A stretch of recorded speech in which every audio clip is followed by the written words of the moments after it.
Selamat datang di Teaser Toko Podcast. Kali ini saya kedatangan teman lama dari Salatiga, Reza.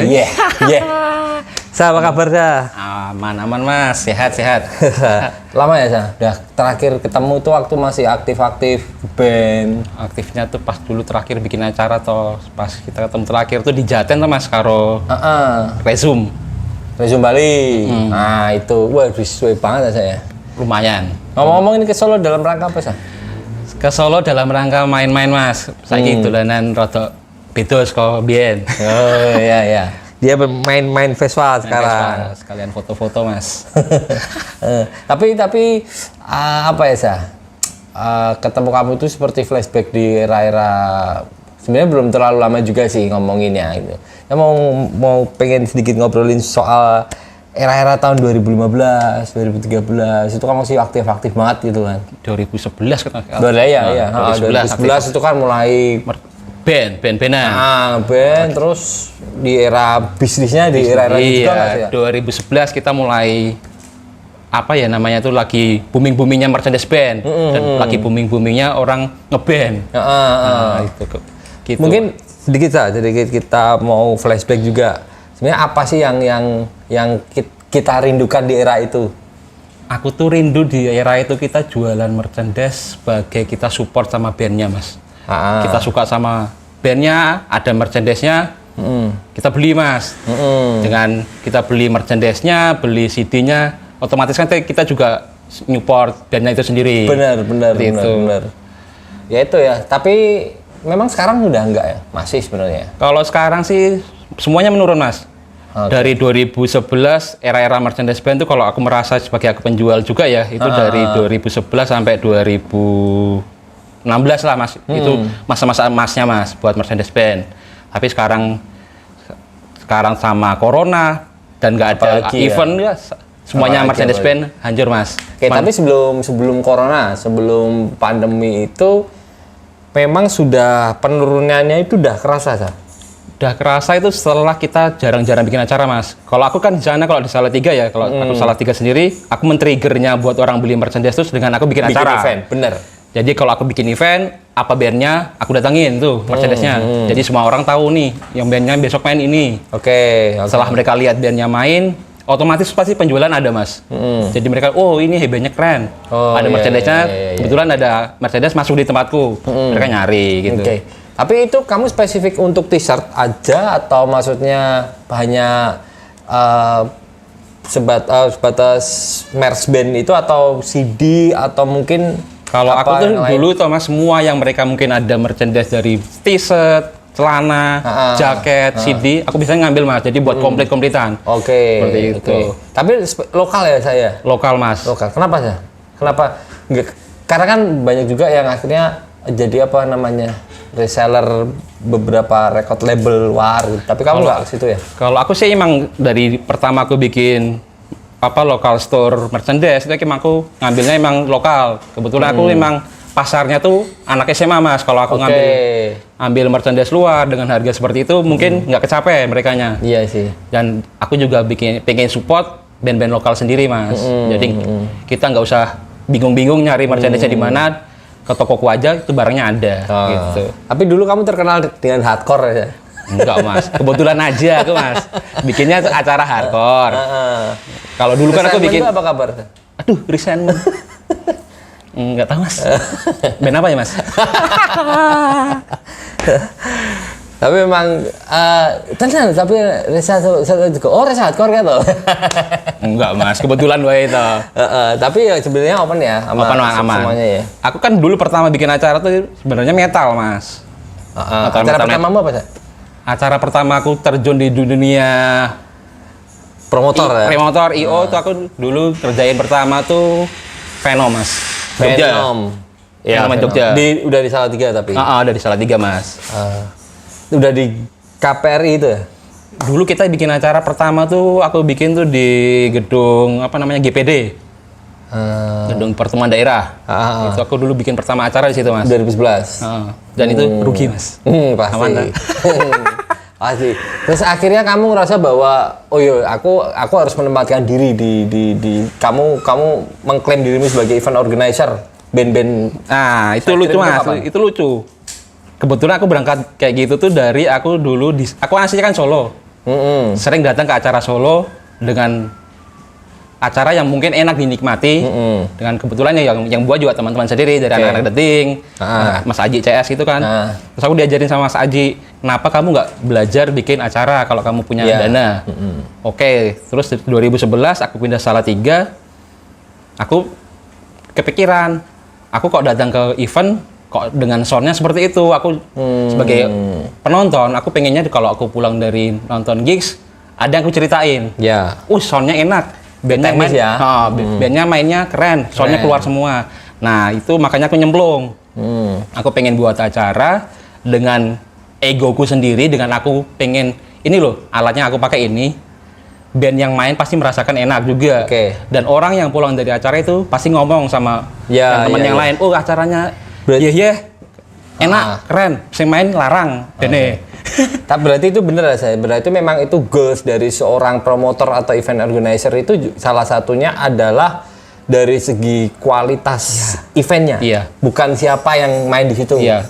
Kalau sebagai aku sendiri, aku pengennya sih ya semuanya enak, dari penonton juga dapat yang enak, yang main dapat yang enak, dan aku sendiri yang bikin acara juga. Ya tapi kebukti sih di gedung apa KPR ya. Kalau biasanya di gedung Korpri. Korpri. Di gedung itu kan maksudnya aku udah pernah main di yang acaramu sama bukan gitu kan. Apalagi itu kan untuk menaklukkan gedung yang sangat delay itu kan susah. Itu. Tapi waktu aku bareng sama teman-teman DFL sama teman-teman Down for Life itu acaramu ya sih? Acaraku Mas. Nah itu keluar tuh soalnya. Sebagai seorang musisi, wah enak ya Mas ya. Ya bener sih, goalnya seperti itu. Berarti event yang proper menurutmu itu seperti apa sih? Proper tuh ya semua datang seneng Mas, datang seneng, pulang seneng. Dan semua pasti ingin balik. Datang kembali untuk acaraku lagi gitu loh. Jadi seperti itu aku kalau menurutku ya Mas seperti itu. Event yang paling yoi yang pernah kamu bikin versimu apa sih? Menurutmu sendiri? Kalau menurutku sendiri pas ulang tahun toko Mas. New Aggression 2000 berapa ya? 2014 Mas. 2014. Siapa yang main? Yang dulu yang main kebetulan pas lagi jaya-jayanya hardcore, yang dulu yang main teman-teman dari Bandung, dari Outright, Evil Sick, Close It All. Jadi orang-orang Bandung. Kebanyakan kebetulan aku kalau ngundang kebanyakan sih teman-teman sendiri Mas. Jadi aku mungkin aku kurang relasi kemana, ke Jakarta aku mungkin kurang. Aku lebih ke Bandung kenal, mereka pengen tour ya udah aku fasilitasikan gitu. Itu sih memang lagi jaya-jayanya itu hardcore. Hardcore. Close It All. Bener sih. Sampai istilah kimcil hardcore. Kimcil hardcore, ora cover, ora hardcore. Itu kan juga salah satu keberhasilan. Iya loh. Segmen pasarmu kan dulu kan kayak ngono-ngono. Iya Mas, baju kompor-kompor belinya di mana pasti di makanya anak kecil orangnya masih kecil belinya double XL Mas, dan kita sendiri. Berarti memang disengaja ya gue ya. Enggak disengaja Mas, kita juga sebenarnya mereka beli, kita juga edukasi, Kak itu bajunya kebesaran. Apa nggak nyari yang kecil? Terus enggak Kak, sekarang lagi usumnya hardcore Mas, hardcore kompor. Ya. Tapi aku sedikit apa ya namanya juga nggak bisa menyalahkan mereka. Nggak bisa menyalahkan mereka. Emang zamannya lagi muternya seperti itu Mas. Benar, rotasinya masih sudah berhenti. Kalau mereka bilang poster, emang dulu kan kita juga berasal dari poster juga. Kalau nggak ada poster ya juga kita nggak bisa melangkah kemana juga kan. Namanya juga lagi. Iya. Terus Salatiga, kemudian kamu lebih aktif ke event seperti itu gitu. Kamu hampir paling dekat itu berapa bulan sekali atau memang? Dulu pas aku pertama nyemplung. Ada tanggung jawab nggak ketika ada band yang terus akhirnya kan kamu keplat jadi seorang promotor atau event organizer. Padahal ini Januari kamu udah mau bikin event. Terus ada orang yang kenal lagi Februari aku main tur Mas. Ada Mas. Jadi dulu tuh aku juga kayak apa ya, jadi ketagihan bikin event Mas. Dulu tuh aku terkenalnya per 3 bulan aku bikin event Mas. Per 3 bulan aku bikin event sampai orang-orang acaranya kayak kakean. Dan aku kan dulu kan juga terjun juga dengan acara dengan harga tiket yang mahal Mas. Iya. Gitu. Ya gimana, dulu kan aku sempet megang Down for Life itu April, Maretnya malah kemasukan Itu tuh. Resume. Nah, Aku mau ngomong enggak juga nggak enak. Udah aku sikat semua mas. Tapi kebetulan ya kalau aku biasanya kayak gitu tuh kalau aku ada rezeki mas. Kalau ada rezeki lebih aku bikinin mas. Berarti kayak enak rezeki terus lah, gawe terus. Lah aku wani rugi mas. Rugi terbesar yang pernah kamu anu berapa? Rugi terbesarku bukan di acara metal nih mas Matan. Dapet?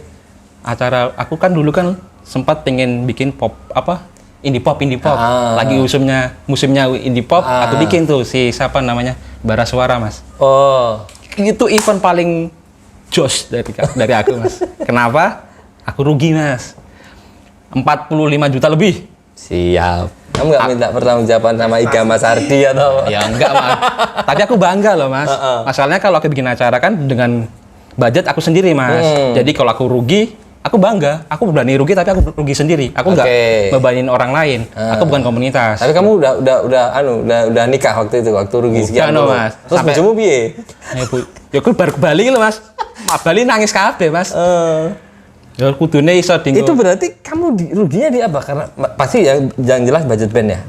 Budget band sudah pasti. Bandnya itu kan budgetnya tinggi, puluhan juta. Itu targetku 3.000 penonton. Yang datang tuh cuman 1.500 mas. Dengan tiket? Dulu tiket berapa ya? 40.000 kalau nggak salah mas. Itu bener-bener kamu organize sendiri, kamu nggak pakai sponsor? Aku tuh jarang pakai sponsor. Mas sponsor tuh teman-teman sendiri mas. Teman-teman distro itu. Bukan. Maksudnya yang big sponsor nggak? Aku dulu tuh gini, sukanya underestimate sama sponsor besar mas. Masalah kalau sponsor besar tuh kadang-kadang mereka cuma branding tapi Dite lama mas, dan kita suruh kerja keras, tapi mereka branding di mana? Aku nggak mau mas. Aku kebiasaan kalau bikin acara. Nah, kamu kan seharusnya punya nilai tawar, kamu kan portfolio udah banyak banget sah. Aku punya nilai tawar, tapi mereka namanya korporat ya mas. Mereka juga pengennya cuman branding ngambil punya aku, tapi aku nggak pernah nggak pernah untuk jagani bahasa Indonesia apa ya? Ya pokoknya gue lah. Aku ora tahu jagani, aku kudu entuk sponsor gede. Tidak. Ya. Aku tuh masalah gini mas, aku lebih egois mas. Aku pengen acaraku yang buat aku sendiri, aku seneng ya, aku ngerasain aku seneng. Kalau aku yang bikin acara brand besar, sponsor besar, kadang-kadang aku, acaraku sing leboni brand iki. Jadi mindset orang-orang di luar tuh yang bikin bukan aku mas, seperti itu. Nah, rugi sekian puluh juta, itu akhirnya kamu bikin event lagi atau udah berhenti di situ? 2017 aku rugi 45 juta sekian. Aku berangkat survive tuh bikin acara lagi 2019 mas. Balik lagi metal mas. Aku tobat mas. Moh aku. 2019 bukannya itu memang era-era folk ya? Mungkin waktu kamu tahun 2017 itu memang lagi eranya mas. Aku masalah kan sebelumnya aku juga riset mas. Kamu terlalu gambling berarti Aku ya namanya ego benar. Aku sebelum aku bikin acara itu aku juga riset. Dia main di Solo full, dia main di Semarang full. Cobalah ke sini. Salatiga. Ternyata ya bluk mas. Berarti memang pasarnya belum jadi ya. Tapi kalau sekarang ya mungkin ya masih sepi. Aku sekarang mendingan tetap metal mas. Tetap metal. Berarti 2019 kamu bikin acara metal apa? Terakhir tuh dulu. Kayaknya aku ya kerumunan. Iya, Terror Fest yang main kemarin tuh Turbidity, Slamming dari Bandung tuh mas. Itu aja ya yang main ya. Maksudnya dari band besarnya dari Turbidity, ada Radang Kelamin, dari siapa nama Malang itu Sarbet. Sarbet Hardcore. 2019. Sebenarnya kalau nggak pandemi sebenarnya kamu ingin melanjutkan kiprahmu sebagai promotor atau aku tuh senangnya gini mas, sukanya bikin gimmick, aku bikin acara biar orang yang Salatiga sendiri ke-trigger mas. Masalahnya kalau nggak gitu, kalau menurutku ya versiku Salatiga tuh harus di-trigger dulu baru ada yang bikin sesuatu mas. Seperti itu. Dan kamu memposisikan diri sebagai itu. Ya kebetulan aja mas. paling rame event apa? Acaraku dulu. Tapi kamu, iyalah. Semua iya percaya. Ya karena kamu bikinnya waktu era itu. Maksudnya kalau aku ngelihat sekarang ya, aku ngelihat Reza kuwi wong sing ngerti pasar saat kae lho. Iki lagi koyo ngono diblek-bleke kuwi. Itu. Tapi paling rame pasti ada toh. Paling rame itu aku acara ya itu pas ulang tahun toko mas. Itu New ada Aggression. gendar pecah juga kan? Iya. Nggak salah. Gendar pecah kalau main di Salatiga pasti pecah. Pasti pecah. Pasti ya. pecah. Ya, itu ya. Pasti pecah. Tapi kalau kamu ngelihat sekarang industri event after corona ini, after pandemi ini sebenarnya akan bangkit lagi atau butuh waktu? Mungkin ya kalau aku prediksi bakal langsung meledak mas. Pasti ya. Masalahnya kan orang juga semua itu sekarang pengen sesuatu hiburan. Sekarang apalagi sekarang hiburan tuh terbatas semua. Nah, menurutku biasa kalau misalnya ada kesempatan buat acara, pasti orang-orang pasti pengen meramaikan. Berarti kamu tidak berpikir sebaliknya kalau mungkin kita perlu warming up dulu. Aku sekarang nggak mau warming up pertama mas. Karena apa? Aku harus ngerti orang pertama yang maju, jadi aku ngerti selah-selahnya dulu. Aku nggak mau jadi pemain pertama dulu sekarang. Resiko mas, aku anakku loro. Berarti aku gimana mati aku. Lah, bicara soal event, terkadang kan yang paling krusial adalah masalah perizinan. Di Salatiga seperti apa? Perizinan di sana. Perizinan siapa? Awalnya. Semua itu gampang. Enak-enak gitu ya? Ya enggak sih mas. Alah. yo apa-apa dah. Tapi asli enggak sih selama kita acaranya prosedurnya bener, kita majunya bener, kita ngomongnya bener. Dibubarin pernah? Enggak pernah mas, kan backing kan polisi mas. Iya. Ora. Berarti aman ya, lancar. Aman mas, asalkan kita jual alkohol di event nggak masalah. Aku jarang mas kalau kayak gitu mas. Misal ada kok. Ada. Kamu pernah nggak ada orang yang dia sengaja ngelapa atau ngomong sama kamu diem-diem mas aku nunut total ciu ya? Ya gitu. Ada mas. Ada. Kira aja masuk kok. Kamu nggak masalah? Nggak, asalkan di dalam nggak berantem. Oke, ya. Tapi kalau kamu nganggepin event-event yang berantem itu sebenarnya gimana sih? Itu wajar atau memang kurang edukasi atau mungkin orang-orangnya kurang edukasi sih mas. Tapi kebetulan kalau acaraku jarang mas. Orang berantem tuh jarang. Padahal acaramu notabene memang musik keras ya. Iya. Oke. Berarti memang terjadi gejolak permasalahan itu sama sebenarnya di beberapa di beberapa daerah, di beberapa kota itu sebenarnya sama juga gitu loh. Di event skala gede pun pasti ada seperti itu. Tapi jarang mas kalau gede mas. Masalah orang-orang yang mungkin nggak ngedetek. Kalau jarang mungkin nggak, pasti ada. Aku sering lihat. Tapi mungkin nggak kedetek aja sih karena masif ya, karena masif gitu. Tapi kamu berniat nggak bikin skala Rockin Solo, skala Hammer Sonic, kayak gitu-gitu? Aku dulu pernah berimpian punya acara Salatiga tuh punya acaraku sendiri gitu mas. Kayak misalnya Rockin Solo 3. Tapi ketok ya aku ramah mampu mas. Lah kenapa? Budgetnya akeh. Lah daganganmu polisi. Kowe duitmu rezekimu enak. Kan udah cukup sebenarnya. Ya mas. Bayar band ki larang mas. Iya benar. Aku masalah gini, aku jalannya bukan dari komunitas mas. Kamu pernah nawar band nggak sebagai seorang promotor? Nawar gue konco biasanya malah luar larang aku nawaran. Masa? Ora deh. Main langsung dono. Nggak jadi nggak berapapun budget tetap tak tawar mas. Masalah kalau nggak ditawar pun mereka juga nggak bisa dapat main kan mas. Benar. Tapi ini buka-bukaan. Exposure-nya itu lebih kencengkan mana sih sebenarnya, band-band dari barat atau band-band dari timur? Sama aja. Asalkan bandnya itu udah punya album, punya karya, dan mereka masif dibuat pergerakan, pasti sama aja mas sih aku menurut. Tapi kamu dulu udah di era sosmed ya saya? Facebook. Kamu aktif di situ juga ya? Aktif di situ mas. Setiap aku bikin event, setiap hari aku pasti promote mas. Oke.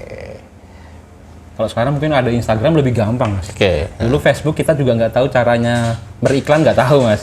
Iklannya semua tak bom di inbox. Oh iya, lebih manual. Iya manual mas. Oke. Sebenarnya cukup panjang ya kalau bercerita soal perjalananmu sebagai seorang event organizer atau promotor. Orang juga udah kenal kamu banyak dari situ sih sebenarnya. Iya. Ya nggak? Iya mas. Orang lebih ya kalau Salatiga nek ngomongin musik ekstrim yang mulai ini kowe kan biasanya. Ya enggak sih mas. Sebenarnya masih ada orang lain. Iya pasti. Cuma kan di yang populernya yang sing akhirnya bergerak. Sampai aku pernah diserang sama. Aku kan dulu masuk Salatiga tuh diserang orang mas. Kalau bikin acara begitu diserang mas. Acara resai lo larang. Rapopo larang, rasa mangkat rapopo. Aku larang tapi musikmu enak ya. Iya. Soundku enak. Aku dulu gitu mas. Aku nggak pernah nyerang orang, aku lebih sering diserang orang. Biasa sih. Biasa. Terjadi di mana-mana juga kayak betul. gitu. soal event, terus dari sosokmu juga. Dan di luar itu kamu juga pelaku merchandise band. Yes. Ya. Betul, Mas. Sebenarnya bukan awal mulanya, tadi kita udah bercerita soal awal mula kamu akhirnya ke merch band itu gitu. Dan sebenarnya kalau kamu official rilis itu pernah nggak? Pernah Mas, dulu aku pertama belajar aku ngerilis Down for Life sama Bandoso Mas. Oh. Teman sendiri Mas, teman sendiri.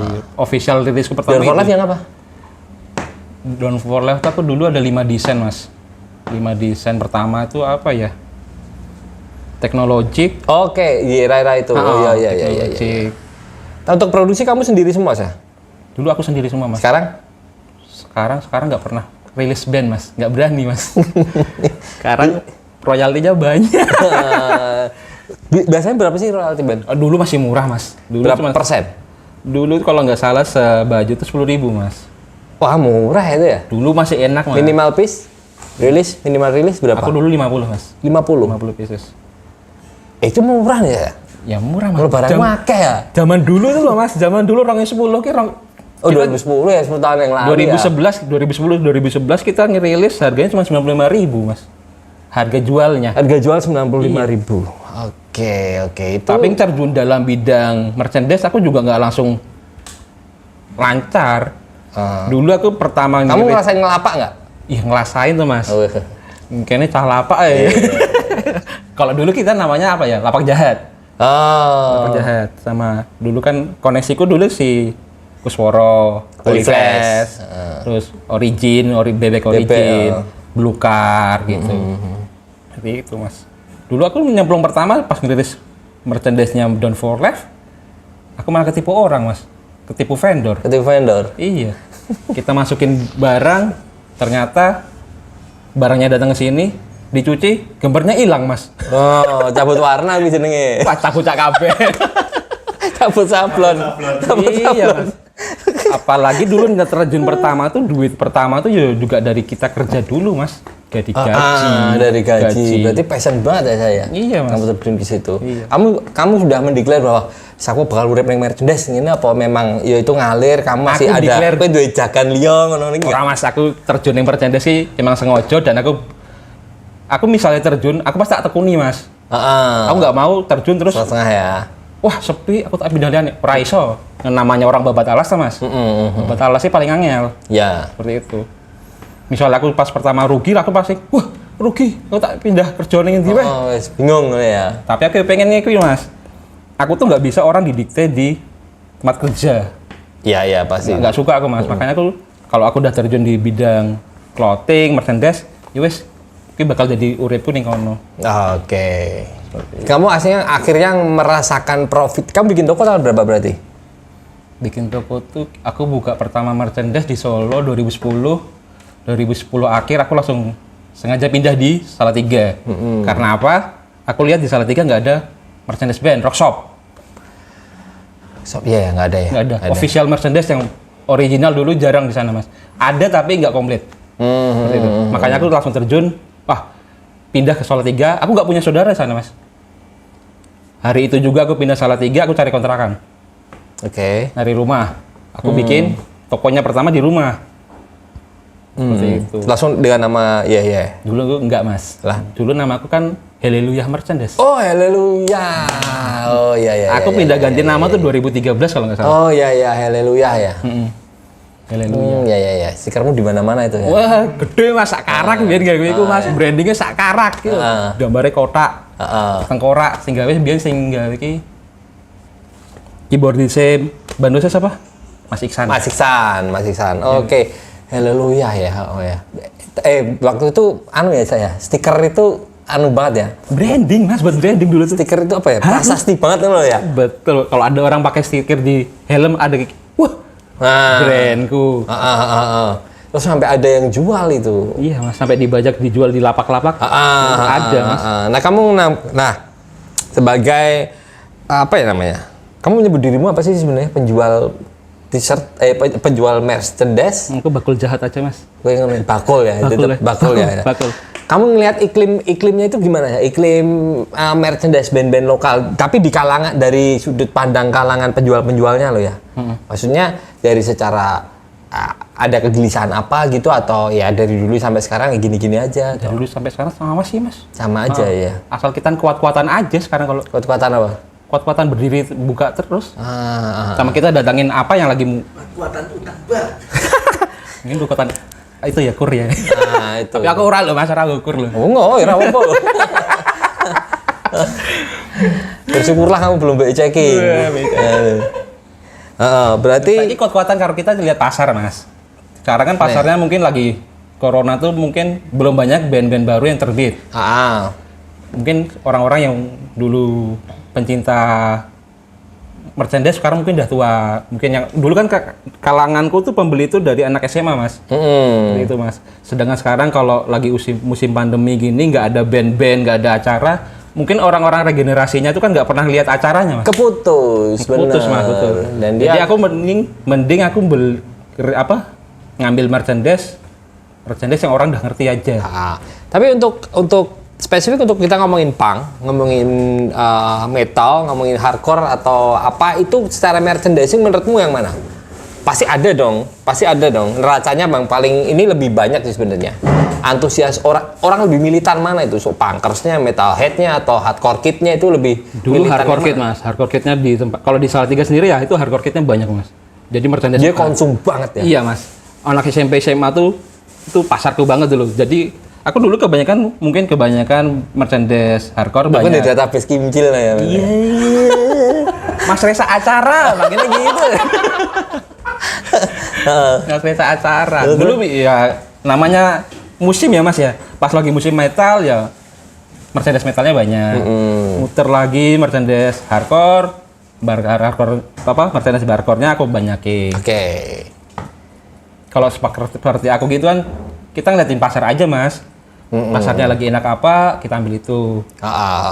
Tapi pasar ya balik lagi berarti pasar berarti kan di era aku sebenarnya tertarik itu dulu ya di era 2019 sampai akhirnya di stop oleh corona oleh pandemi itu kan itu pasarnya folk Cak. Enggak. Iya loh. Setelah 2017 aku nggak ngerti acara-acara gitu. Oh iya. Ya tapi kan kamu juga ngambil barang-barang itu nggak? Musisi-musisi Ada mas. folk gitu-gitu. Itu gimana penjualannya? Kalau yang merchandise yang musik folk gitu, indie pop gitu mungkin segmented ya mas. Banyak kan orang-orang yang mungkin dah kuliah. Mereka lebih nyari gambar yang lebih kalem. Benar. Lebih kalem. Oke. CD untuk tulisan fisik musik. CD di tempat tuh mungkin nggak begitu banyak mas ya. Masalah dulu kan kalau Salatiga sendiri CD nggak begitu orang antusias. Tapi CD ku kebanyakan keluarnya malah luar kota. Oke. Gitu mas. Iya. Dan royalti yang sebenarnya kamu tahu atau punya perspektif nggak tentang sebenarnya royalti yang ideal itu seperti apa sih? Walaupun sebenarnya kita kan gentleman agreement itu sama band kita ngomongin ya sebagai vendor sebagai label atau apa ya yang mau ngerilis sebuah band gitu. Kamu akan menawarkan royalti itu idealnya berapa persen? Biasanya sekarang 10% lah mas. 10%. 10%, 15% mungkin lah. Oke. Di beberapa kota itu atau di beberapa label itu ada yang sampai rilis 1.000 piece, 2.000 piece. Dan itu katanya itu permintaan si band. Iya benar. Kalau band lebih besar, yang udah besar-besar mungkin ada minimal produksinya biasanya seperti itu sih mas. Mintanya 1.000. Nah dan sebagai orang-orang yang masih baru mungkin itu kalau lihat kayak gitu kan, banyak banget. Sedangkan biasanya band yang besar tuh udah terikat kontrak sama label yang besar juga sih mas. Iya benar. Tapi kalau kamu ngambil barang atau istilahnya transaksionalnya itu langsung ke official bandnya atau memang kamu ke brand yang bersangkutan? Nah, biasanya tuh dari official merchant dari bandnya sendiri nawarin mas. Misalnya yang rilis dia sendiri ya, mereka biasa nawarin, ini aku lagi rilis baju ini nih, kamu ngambil nggak? Nah itu menarik ya. Berarti kamu sudah bisa dibilang, tapi layak sih sebenarnya kalau ataupun seorang Reza akhirnya kamu sudah masuk ke wishlist mereka. Kalau mereka katakanlah band-band yang mungkin punya skala pasar yang udah cukup gede ya gitu kan. Kamu udah masuk ke wishlistnya mereka berarti kamu sering juga dihubungin gitu. Mereka nawarin CD, nyawarin kaos, nawarin kalau mereka lagi tour, biasanya kontak-kontakan gitu mas. Dan kamu punya tanggung jawab aku kudu tuku atau ya lihat pasar itu tadi. Kalau band besar mungkin aku pasti ngambil mas. Band besar menurutmu seperti apa sih? Ya band besar menurutku ya yang mungkin udah sering main. Masanya ya, masa ya. Lihat ya kalau aku ngelihat juga dari sisi transaksionalnya sih, dari sisi jual belinya. Kalau kita udah ngomongin di wilayah bisnis merchandise, itu benar. Nah, after pandemi ini tadi kan mungkin promotor-promotor itu udah banyak yang gerilya. Udah banyak memang, banyak beberapa udah event-event gede itu udah mulai diobrolkan, udah mulai ketemu sama investor dan segala macam itu. Apa yang akan kamu lakukan? Aku bakal ngundang temanku lagi, Mas. Wes aku tuh kalau bikin acara aku pengen teman-temanku yang aku main. Karena apa? Karena dari teman itulah kita bisa bertumbuh, Mas. Kalau temennya lagi jalan, oke. Kita bantulah. Iya. Aku pengen besok kerinduanku besok kalau bisa bikin acara lagi, semua band yang pernah aku undang, aku pengen undang lagi. Entah mereka yang pernah nonton bosan apa enggak, aku pengen egoku sendiri gitu main. Aku rasa setelah ini tidak ada istilah bosan. Karena ini kita masih memasuki fase kangen.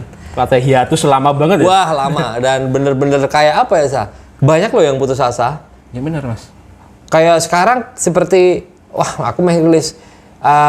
Aku juga nggak tahu ya kenapa masih ada orang-orang seperti kamu terus akhirnya yang masih bertahan jualan merchandise band. Aku sempat tanya di Blukar pun aku sempat nongkrong di sana.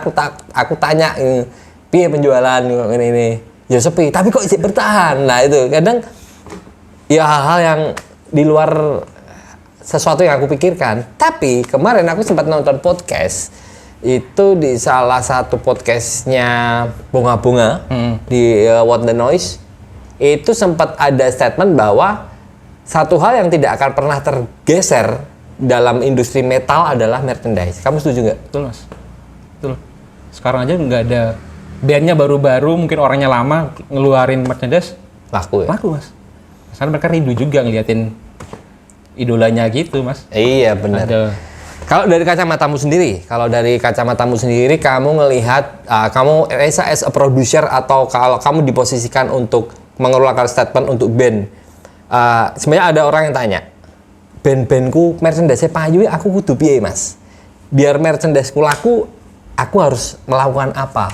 Atau harus mengumpulkan desain yang bagus? Atau dari band? Kalau aku sendiri, kalau bandnya pengen laku ya kamu. Walaupun sekarang lagi pandemi, kamu juga ngeluarin sesuatu lah. Misalnya kamu ngeband ya kamu ngeluarin single lah atau apa. Jangan kamu cuman aku band, saya lagi pandemi, ngelokro, males. Ya piye pergerakan KB katanya orang pengennya ada movement. Kalau movementmu cuma tidur ya siapa yang mau ngerti movementmu? Bener kan? Ya mungkin kalau dia ngomongnya aku lagi mengejar mimpi ya, Bi. Kan aku kudu turu toh. Ya udah kalau mengejar mimpi aku ya tak mimpi juga beli merchandise-mu. Bener nggak? Bener. Berarti band juga akhirnya yang harus bergerak di situ. Iya, kalau namanya orang ngeband ya masa ya nggak ngeband. Kalau cuma nunggu dipanggil, enak kamu no. Oh iya benar. Iya tugas seorang musisi ya bermusik ya. Bermusik kan. Okay. Kalau cuma nunggu dipanggil ya, lah kowe selama ini ngapain? Lagumu apa yang baru? Lagu dulu. Ya. Oke. Thank you, Sa. Sama-sama. Lalu sebenarnya apa ya?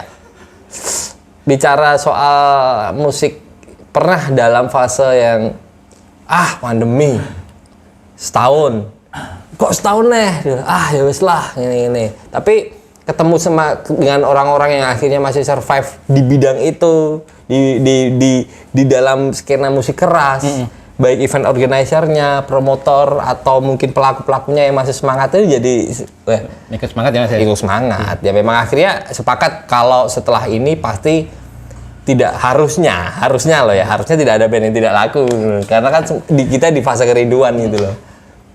Ada Mas mungkin nggak laku yang orang mungkin yang kemarin itu dia nggak ngapa-ngapain. Oke. Sa, terima kasih banyak sama-sama Mas Ence. Ngobrol. Sukses buat teror. Siap Mas Ence. Nanti kontakku lama banget loh ini. Lama banget itu udah lama. Bandnya banyak lagi. Iya. Ya aku koleksi saya. Koleksi ya. istilahnya nyebar jolo lah di sing dadi. Walaupun sampai sekarang masih tebar terus jolone. Suaranya sangat loh. Coba kamu ngecek. MCPR, apa TWCS, apa lagi ya dia tuh? Hebat lah kan ngomong band Bang Solo band wapel lah. Loh, Aku meneh. Loh.